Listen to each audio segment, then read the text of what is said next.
Hello everyone, welcome to lecture number 6 on electrostatics। तो पिछले class में हमने इलेक्ट्रोस्टैटिक्स में इलेक्ट्रिक लाइन ऑफ फोर्सेस के बारे में देखा था। इस क्लास में हम लोग basically electric line of forces के बाद इलेक्ट्रिक डाइपोल या फिर डाइपोल के चलते इलेक्ट्रिक फील्ड और उसके इन्फ्लुएंसिंग नेचर के बारे में देखेंगे। तो आज का जो हमारा ये लेक्चर है, जो हमारा ये लेक्चर का जो हमारा थीम होगा, जो मेन टॉपिक्स होगा, we will discuss about electric dipole. ध्यान देंगे एक एक चीज को। इलेक्ट्रिक डाइपोल,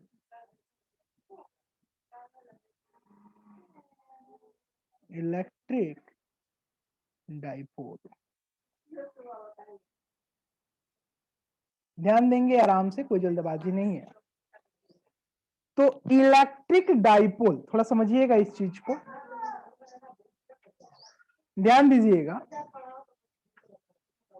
मान लो यहां पर एक चार्ज है, यहां पर हमारा मान लीजिए एक माइनस क्यू चार्ज हो रहा है। पहले डाइपोल को समझा, और इसी के इंड पर इतने दूरी पर अपना को यहां पर अपना एक दूसरा चार्ज है प्लस क्यू चार्ज। तो यहां पर अपने को, तो हम बोल रहे थे कि एक इंड पर माइनस क्यू चार्ज और एक इंड पर क्यू चार्ज, और दोनों के बीच में डिस्टेंस अपना डी है। तो इलेक्ट्रिक डाइपोल को हम लोग डिफाइंड करते हैं, we write the electric dipole P H Q times D.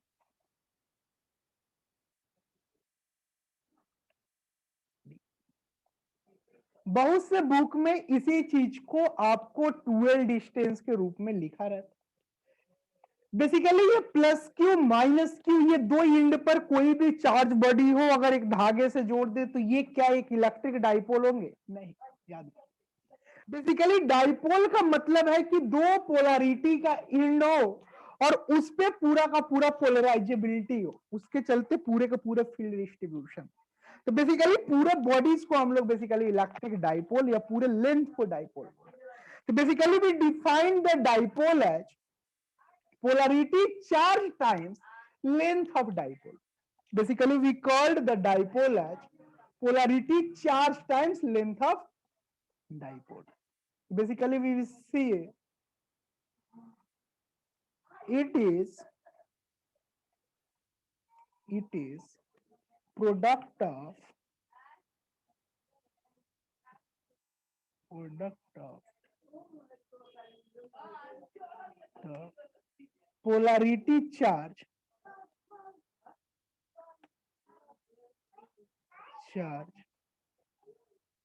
with dipole length.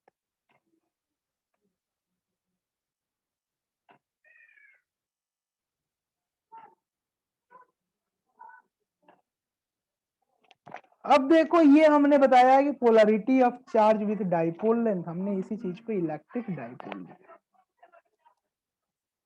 तो ये हमने इस चीज को बताया कि ये that is our electric dipole, meaning of electric dipole.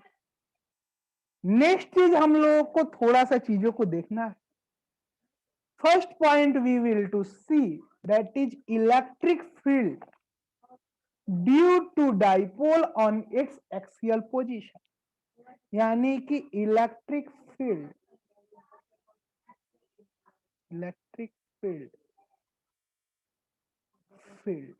at its axis,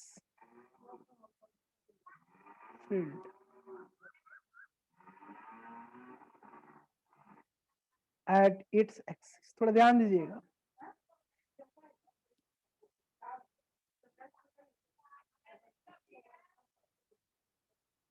axis पर अपना इलेक्ट्रिक फील्ड कितना, उसके बारे में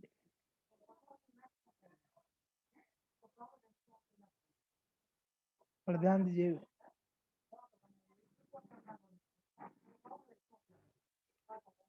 देखना है अपनी चीजों को।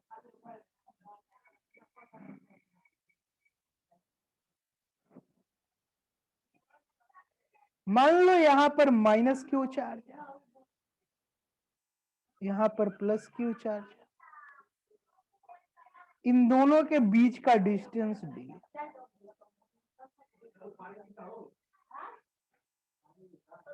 यहां से मान लो किसी पार्टिकुलर पॉइंट पे कोई पॉइंट है जिसका डिस्टेंस अपना आर है, और यहां पर अपना कोई पॉइंट ए है, तो we have to find the electric field at point ए।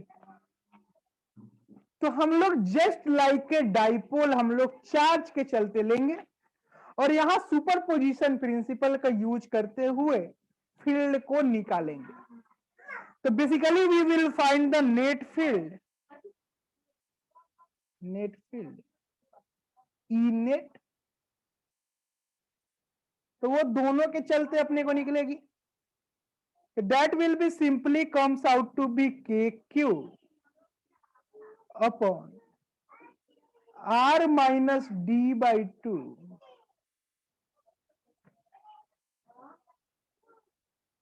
का whole square minus K Q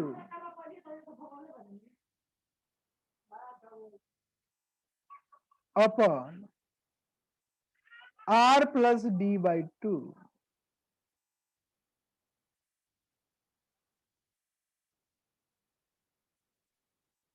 R plus D by two का होल स्क्वायर। ये थोड़ा देखेंगे क्यों मैंने इसको R minus D by two R plus D by to लिखा है।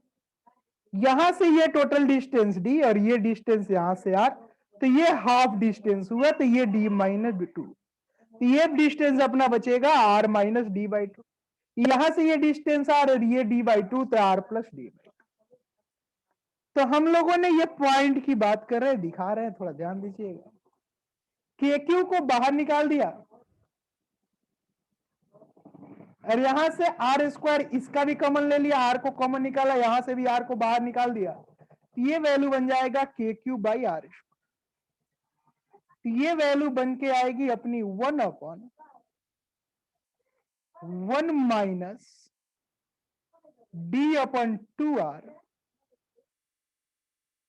दी होल का whole square minus 1/1 plus D by 2r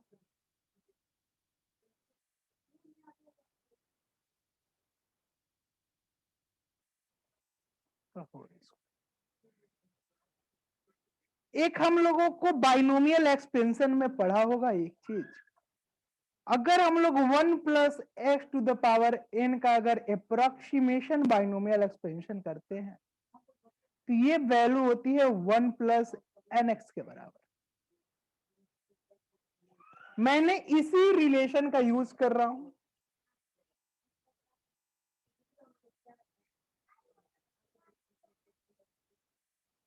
तो ये वैल्यू बन जाएगी के क्यू आर स्क्वायर। अब ये ऊपर जाएगा तो ये -2 होगा, इसको अगर हम लोग यूज करें तो ये वैल्यूज हमारा बन जाएगी उसी रिलेशन को यूज करके, ये बनेगी 1 प्लस 2d अपन 2r, सॉरी 1 प्लस 2d अपन 2r, यस प्लस ही बनेगा। फिर यहां पर माइनस, ये ऊपर जाएगा तो ये वैल्यू अपना बनेगा 1 माइनस 2d अपन 2r।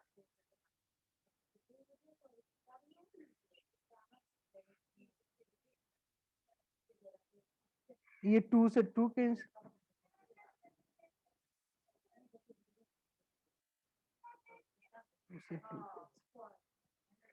तो यहां से ये वैल्यू बन गया, अगर हम लोग इसको सिंप्लीफाई करें तो 2kq into D by R Q और Q इंटू डी होता है P, तो we can write this as equal to E net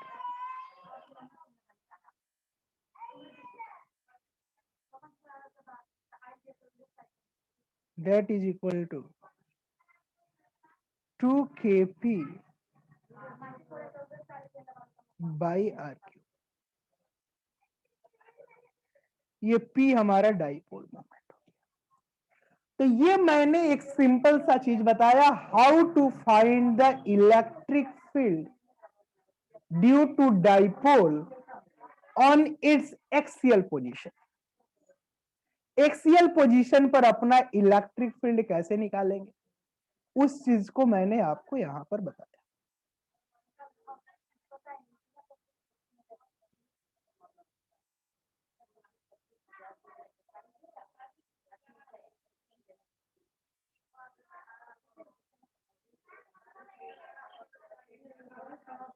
अब देखो, अब हम लोग थोड़ा सा आगे बढ़ते हैं और आगे बढ़ के हम लोग एक और थ्योरी की बात करते हैं। To find the electric field due to dipole on its equatorial position, इसके इक्वेटर पर कितना इलेक्ट्रिक फील्ड होगा उसकी बात। तो basically we have to find the electric field due to dipole on its equatorial position. ध्यान दीजिएगा चीज को आराम से, कोई जल्दबाजी नहीं है।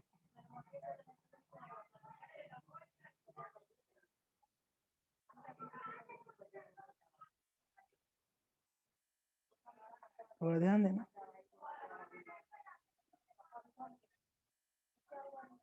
मैंने एक इंड लिया, यहां पर चार्ज अपना minus Q, just like previous case. यहां पर एक इंड है, यहां पे भी एक चार्ज है, पोलैरिटी है।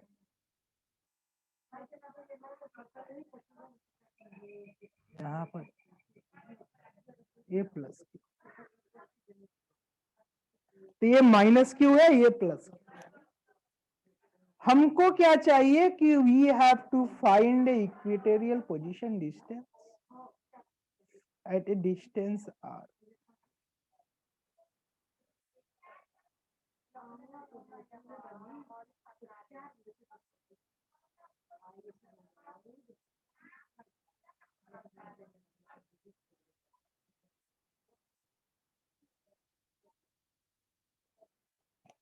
अब अपने को ये जो चाहिए, यहां पर r डिस्टेंस पर अपने को फील्ड चाहिए। ये टोटल डिस्टेंस मान लो d,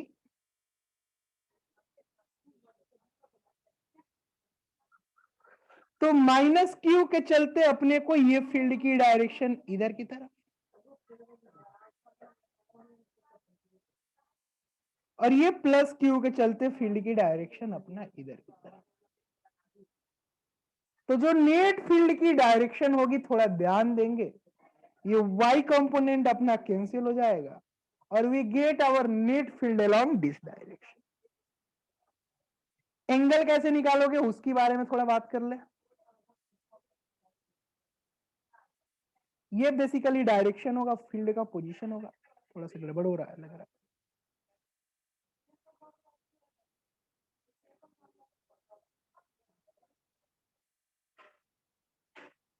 एकदम ये डायरेक्शन होगा, अपना ओरिएंटेशन होगा।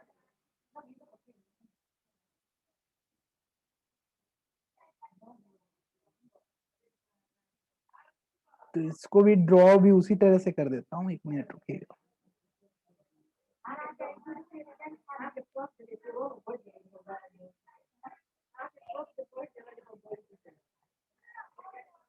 यस, ये फील्ड सेम वे यहाँ पर डिस्टेंस, सॉरी एरो से दिखाना अच्छा नहीं होगा।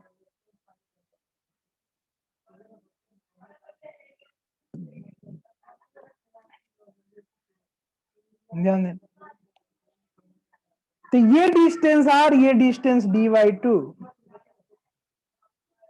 ये वैल्यू बन गया रूट अंडर r स्क्वायर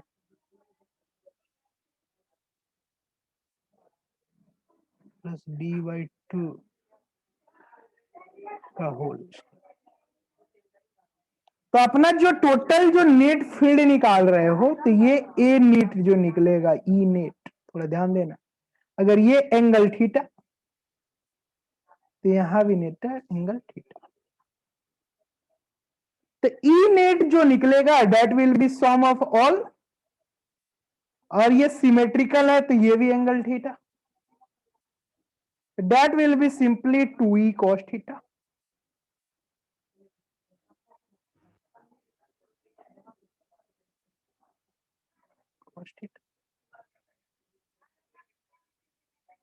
और ये e की वैल्यू यहां पर कितने के बराबर, K Q by root under R square plus D by 2 का होल स्क्वायर का अंडर रूट का whole square, 2 times of K Q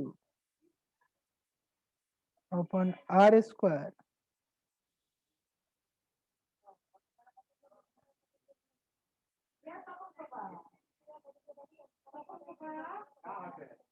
plus D by 2 का होल स्क्वायर। और कॉस थीटा की वैल्यू यहां से देखो तो ये D by 2 by root under R square, ये वैल्यू बनेगा into D by 2 by root under R square plus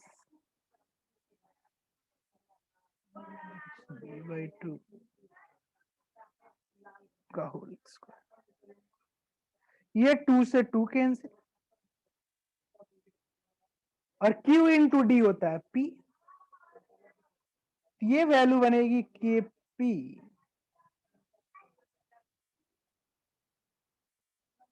by R square plus D by 2 का होल स्क्वायर होल पावर 3/2।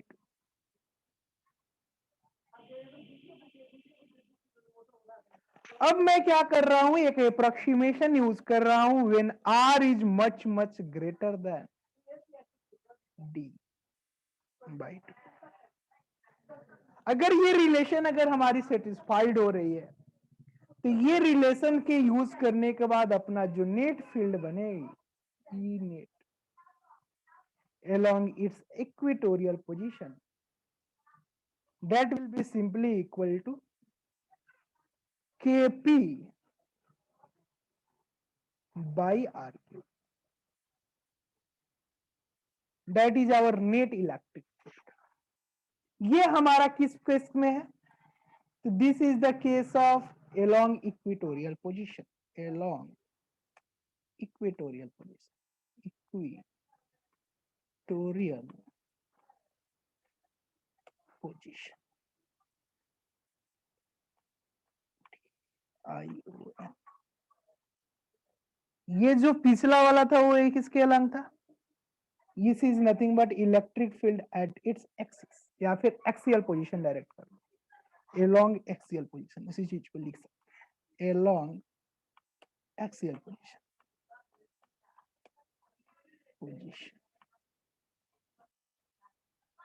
तो ये हमारा इलेक्ट्रिक फील्ड की बात कर रहे थे, ये इलेक्ट्रिक फील्ड होगा कितना, along equatorial position, along axial position, इन सब चीजों के बारे में बात किया। जो नेक्स्ट टॉपिक अपने को डाइपोल में देखना है, थोड़ा ध्यान दीजिएगा लोग। मान लीजिए ये एक पार्टिकुलर ऐसे करके मल्टीपल डायरेक्शन है अपना electric field, there is multiple direction of electric, ये इलेक्ट्रिक फील्ड के डायरेक्शन है, ओरिएंटेशन है उनका।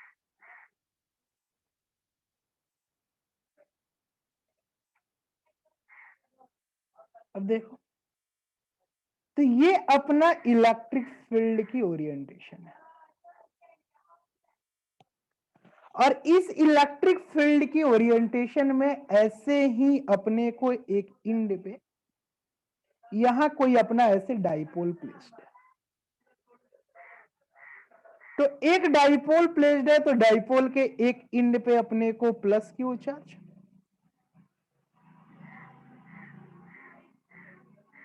और एक इंड पर अपने को माइनस क्यू चार्ज। ये अपना फील्ड की हमारे ओरिएंटेशन की बात कर रहे हैं, ये फील्ड लिख रहे हैं ई फील्ड। तो ये ई फील्ड में प्लेस्ड है ये प्लस क्यू चार्ज और माइनस क्यू चार्ज। तो इस पे अपना जो फोर्सेस लगेंगे, इस पे इधर की तरफ क्यूई मैग्नीट्यूड का फोर्स,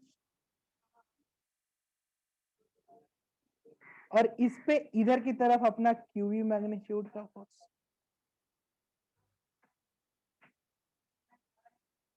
इनके बीच का अगर हम मान लो यहां से यहां तक का सेपरेशन अपना डी है, यहां से यहां तक का अगर हम लोग बात कर रहे हैं,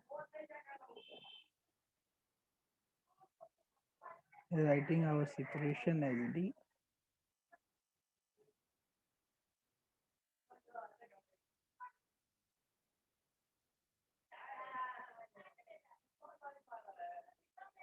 तो ये डिफरेंस इन दोनों के बीच के, दोनों डाइपोल के इंड के बीच का डिस्टेंस है डी। तो मैंने इस charge plus Q minus Q charge रखा है, इलेक्ट्रिक फील्ड में प्लेस्ड है, तो अपने को बेसिकली परपेंडिकुलर डिस्टेंस की काम पड़ती है। तो ये परपेंडिकुलर डिस्टेंस यहां से यहां, ये डिस्टेंस d/2, तो ये डिस्टेंस वैसे ही d/2 sine theta.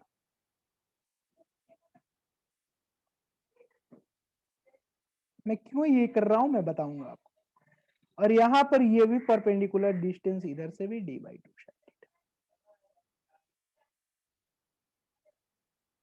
Sine theta,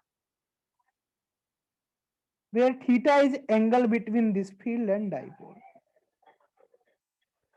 तो एक चीज देखो, हम लोगों को मालूम है टॉर्क जो लिखते हैं हम, we are finding the torque concept, we are moving to move to find torque value, torque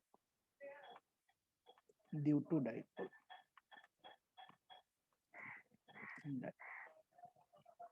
torque की बात कर रहे हैं, तो जब टॉर्क की बात कर रहे हैं हम लोग को टॉर्क की वैल्यू की बात कर रहे हैं, थोड़ा ध्यान दीजिएगा। ये प्लेस्ड है अपने को इलेक्ट्रिक फील्ड के अंदर। तो जब हम लोग टॉर्क की बात कर रहे हैं तो टॉर्क इज इक्वल टू हम लोग लिखते हैं R cross F, cross F, where r is displacement vector, f is force vector, or we simply write it as r perpendicular times f। r perpendicular मतलब कि फोर्स के perpendicular अपना displacement vector, और f is our force। तो we write this tau that is equal to r perpendicular, और यहां tau net निकालेंगे, ये बेसिकली नेट मोमेंट की बात करेंगे। एक ये इधर की तरफ नचाना चाह रहा है, दूसरा इंड इधर की तरफ नचाना चाह रहा है, तो पूरा डाइपोल का इंड ऐसे नाचते हुए दिखे। तो अगर हम लोग टाउ नेट की बात कर रहे हो तो अपना जो वैल्यू लेके लिखेंगे उसी के ओरिएंटेशन के हिसाब से लिखें। तो we write it as q into E times d/2 sine theta plus q into E times d/2 sine theta. ये पूरा का पूरा वैल्यू बनेगी अपनी क्यू ई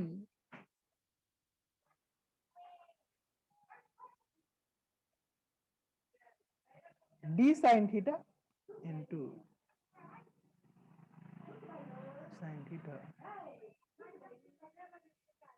इंटू क्यू।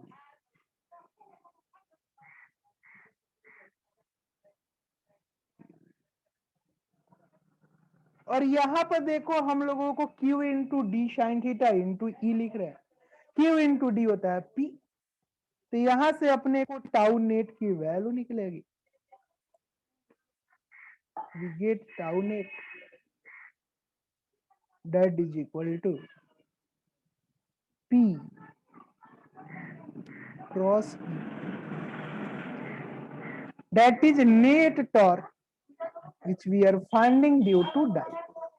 ये डाइपोल के चलते अपने को नेट टॉर्क जो आएगी, नहीं उसकी बात, this is the net torque which is found due to dipole, dipole के चलते अपना नेट टॉर्क जो आएगा उसकी बात। तो आज के क्लास में हम लोगों ने इलेक्ट्रिक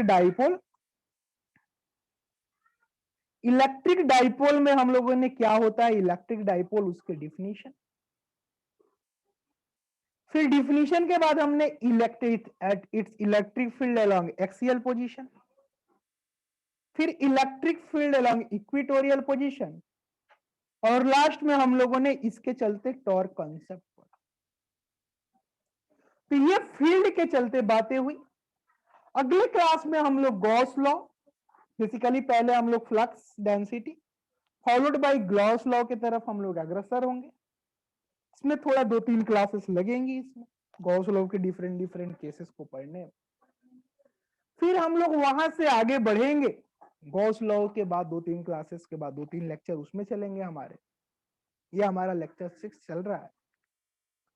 तो इसी तरह हम लोगों का ओरिएंटेशन होगी, डिफरेंट डिफरेंट केसेस को डिस्कस करेंगे, और लास्ट में फिर हम लोग पोटेंशियल की तरफ चलेंगे। पोटेंशियल में मिनिमम 5-6 क्लास, तो पूरा का पूरा 16 या 17 लेक्चर में इलेक्ट्रोस्टैटिक्स कंप्लीट होगा।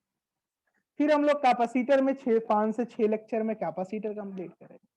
फिर 6 से 7 लेक्चर में इलेक्ट्रिक करंट। मैं इन 3 चैप्टर के बाद मैं सोच रहा हूं मॉडर्न फिजिक्स के टॉपिक्स को स्टार्ट करना, मॉडर्न को खत्म करना। तो उधर 3 के बाद मैं मॉडर्न पढ़ा दूंगा। तो जैसे जैसे होगा ओवरऑल आपकी सिलेबस टाइमली कंप्लीट हो जाएगी, टेंशन नहीं लेने का। तो आज की क्लास में अभी बाइंड अप कर रहा हूँ। Okay, thank you.